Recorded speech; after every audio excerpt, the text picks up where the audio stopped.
আসসালামু আলাইকুম। আজকের ভিডিওতে আমি এমন সব কিছু উদাহরণ দেব যেগুলোর সাথে আপনি বাস্তবতার সম্পূর্ণ মিল পাবেন। বয়স্ক এবং বিধবা ভাতার যে বরাদ্দ দেওয়া হয়েছে তাদের মধ্য থেকে যারা ভাতার জন্য নির্বাচিত হবেন তাদেরকে দ্বিতীয় কিস্তিতে ভাতার টাকা দিতে হবে, অর্থাৎ এই জানুয়ারি মাসে ভাতার টাকা দিতে হবে। আপনারা কি এটা শুনে টাস্কি খেয়েছেন? হয়তো এই বছর আপনার ইউনিয়নে বয়স্ক এবং বিধবা ভাতার কোনো বরাদ্দ আসেনি, কিন্তু আপনার আশেপাশে অনেকে আছে আপনাকে এসে বলতেছে যে আমাকে 5 থেকে 7,000 টাকা দাও, তোমাকে বয়স্ক বা বিধবা ভাতার কাট করে দেব।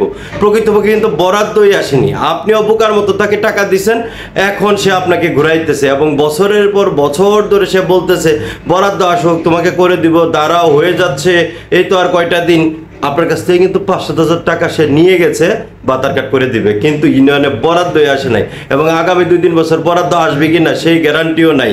সো আপনি কি বোকা হচ্ছেন কিনা খোঁজ রাখবেন।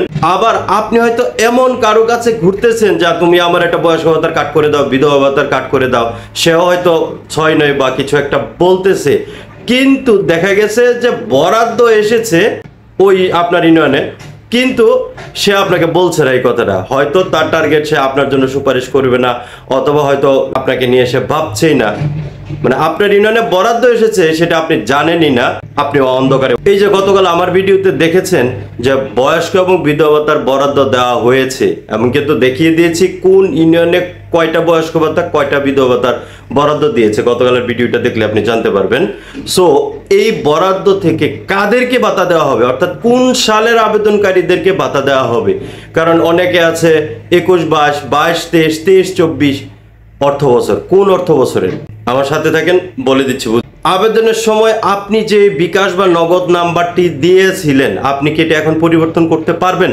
অনেকেরই কিন্তু অ্যাকাউন্ট নাম্বার বিভিন্ন কারণে প্রবলেম হতে পারে। মোস্ট ইম্পর্টেন্ট থিং হচ্ছে যে সবার কি ভাতা হবে। প্রথমে বলি যে এই যে বয়স্ক বিধবা ভাতার বরাদ্দ দেওয়া হয়েছে তাদের মধ্য থেকে কাদেরকে ভাতা দেওয়া হবে। 2023-24 অর্থ বছরে যারা বয়স্ক এবং বিধবা ভাতার জন্য আবেদন করেছেন কেবলমাত্র তাদেরকে এই বছর ভাতার জন্য বিবেচনা করা হবে। আপনারা দেখেন, আমি মার্ক করে দেখিয়ে দিচ্ছি। এবং যাদের ভাতা হবে না তাদেরকে ওয়েটিং এ রাখা হবে। তার মানে আপনারা বলেন তো সবার কি ভাতা হবে? সবার ভাতা হবে না, তবে বয়স্ক ভাতার ক্ষেত্রে মোটামুটিভাবে ধরে নেওয়া যায় প্রায় সবার হয়ে যাবে মোটামুটিভাবে।